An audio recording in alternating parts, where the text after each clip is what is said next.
Hello ladies and gentlemen, this is Mr. Longo here, and we are going to cover certain aspects of functions in this video.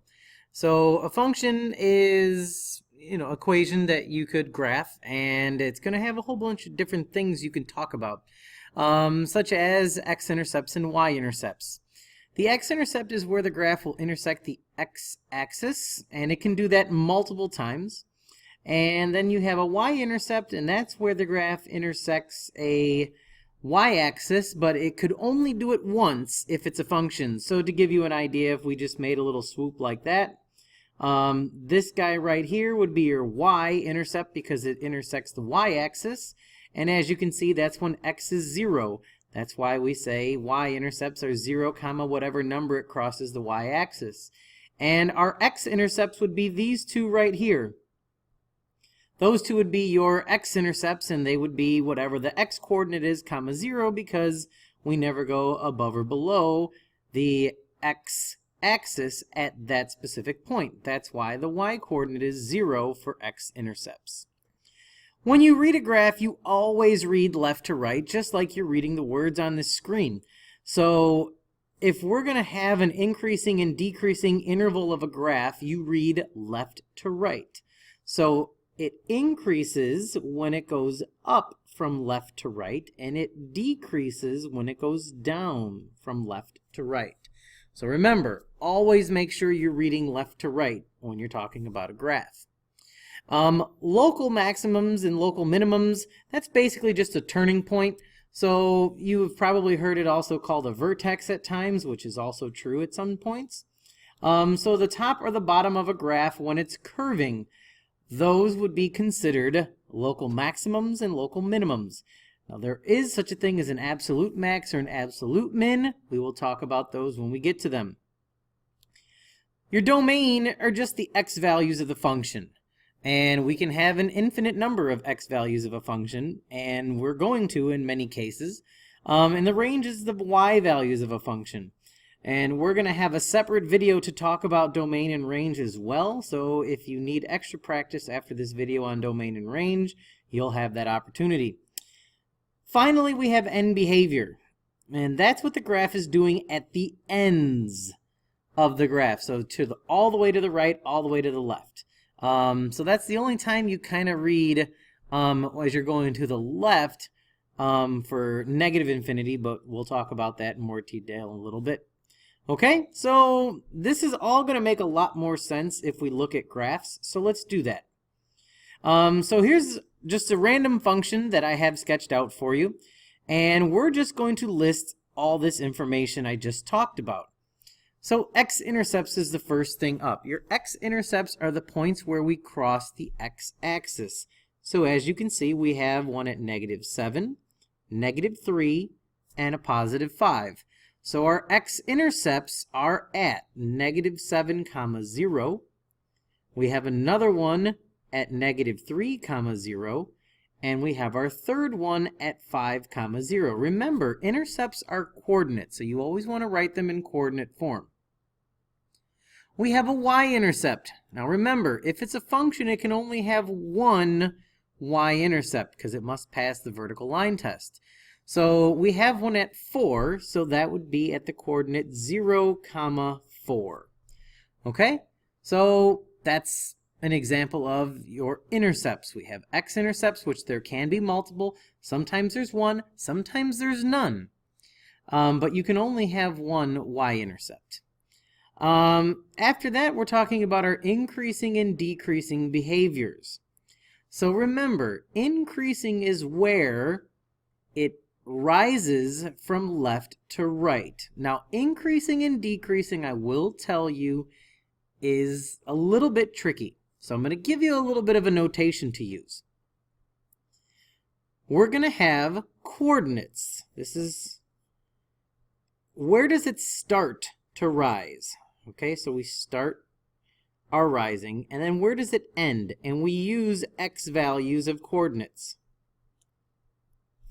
So here is a section where we go low and increase until we get high.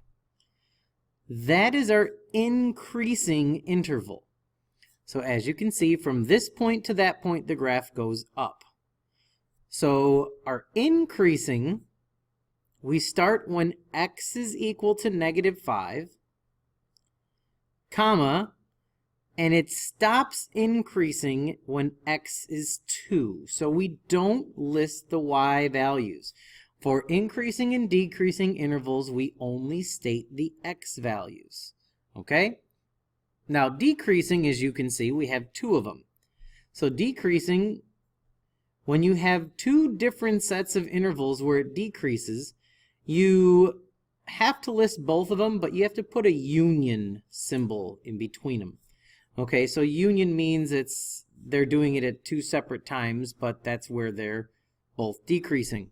So remember what an arrow means. Arrow means this is going to the left. Now remember, with increasing and decreasing, you look in terms of x. So x is going left, so that would be a -infinity.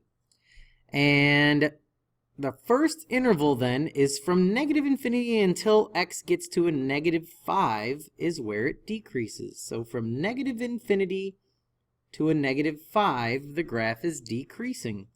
Okay, now notice -5 is also going to be one of the starting points for where it increases. We already covered that part. And then from 2 till we go to +infinity, the graph is going down or decreasing again. So from 2 to +infinity, our graph is also decreasing. Now again, these are tricky, I understand, but with practice you'll have it just fine, so don't worry about it. Now while we're talking about increasing and decreasing, I want to skip to end behavior. End behavior is just what is the graph doing at the ends of the graph. So as x goes to -infinity, which we can say is left, f of x is doing what? So as this graph goes left, what is it doing? Going up or down? And as you can see, it's going up. So if it's going up, f of x, or our y value, is going to +infinity. Okay? So as x goes to +infinity, which means as it goes to the right, what is the graph doing? So as we go to the right, the graph is going down. So if the graph is going down, it's going to -infinity. So whenever you're looking at graphs, you have to do yourself a favor and think in terms of up, down, left, right. Right and left are your x values, up and down are your y values. We know that. But sometimes the tricky part is, when do we use what? So in end behavior, it's going to look like this. It's going to say x is doing this. So what is y doing as we go left? And it's going up. Okay? So those are the kind of things you want to ask yourself as you're listing this information. The last thing we have to cover are maxes and mins. So maxes and mins would be the top or the bottom of a graph. So this is the bottom. This is a turn. Okay, so that would be a local minimum. So a local minimum would be at the coordinate -5, -8. But we also have a local maximum at the top of a turn. So this is where we have a local max. So at the top we have 2, 6. Okay, so those are all the different points of this graph. Now, domain and range is a totally different type of thing to talk about. This is where you list what are the possible x values and where we list the possible y values. So again, you look from left to right. Does this graph go forever to the left? Yes, it does. Does it go forever to the right? Yes, it does. So your domain is x is equal to all real numbers. So remember, domain are your x values. Then you look at your range, your y values. So does y go down forever and ever and ever? Yes, it does. It's going this way. Does it go up forever? Yes, it does. So y is also equal to all real numbers. Now, just in case you didn't know, this is the all real numbers symbol. So it's not always going to be all real numbers. I'm going to tell you right now, in the next example, we are not going to have an all real numbers for your range. Domain probably will be. Okay, so that's an example of everything. So we went through everything step by step for that example. What I would like you to do now is pause the video and try this example on your own. As soon as you're ready, click play, and I'll go through it a little bit quicker this time. We don't want this video to last all day. Now that you understand what each one of these things is, so give it a shot.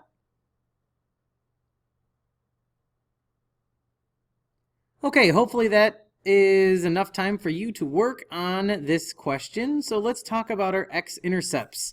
Remember, our x-intercepts is where we intersect the x-axis, so you should have picked -5, 0, and you should have also picked 3, 0. Our y-intercept is where it crosses the y-axis, so we should have a y-intercept of 0, -7.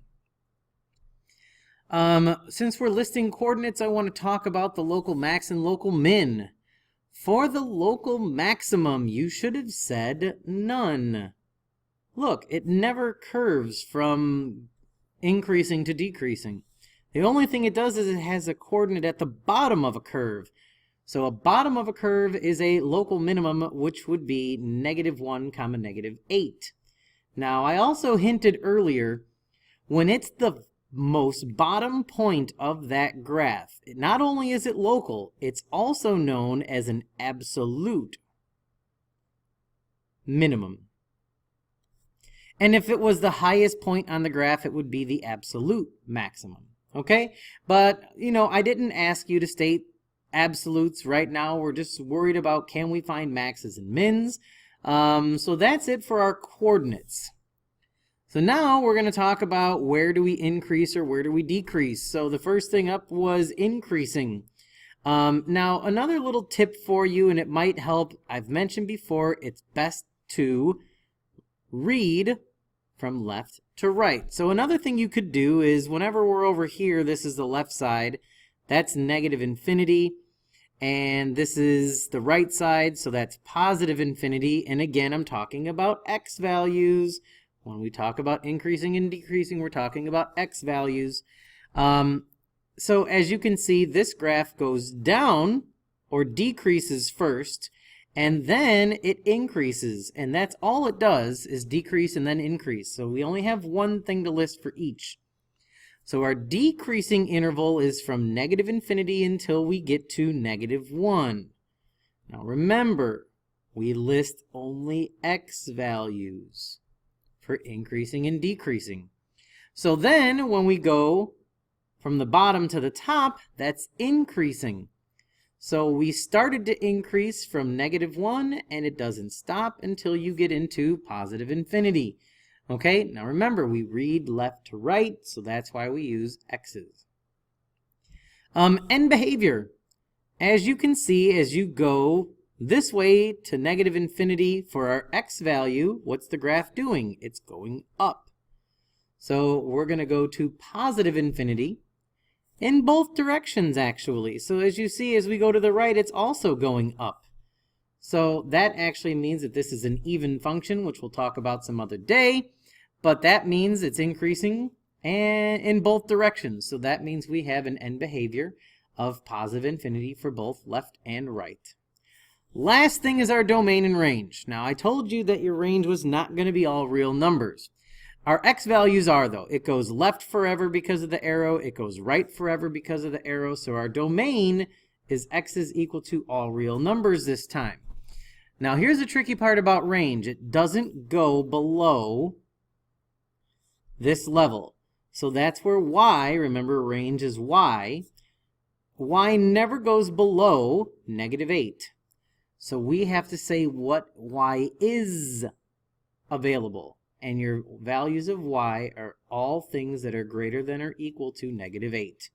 Okay, we don't say range y cannot be less than -8. We don't talk like that. With domain and range, we state what it is, unless there's like one minor exception. Okay, so for this, y has to be greater than or equal to -8, and that'll hit every point on that graph. Okay?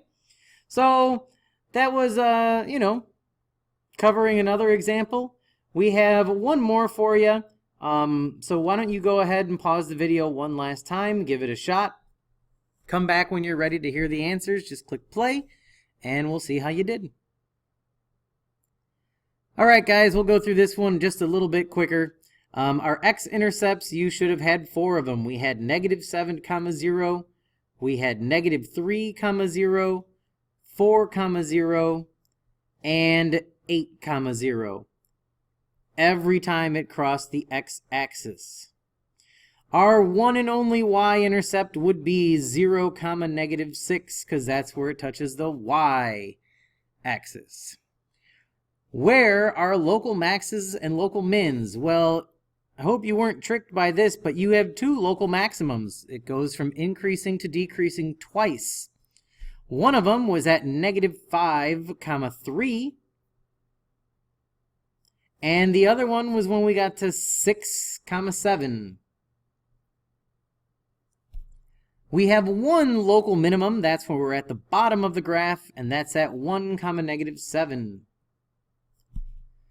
So where are we increasing? Well, I'm going to use red, so we're going to increase from here to here, and then we're going to increase again from here to here in terms of x values.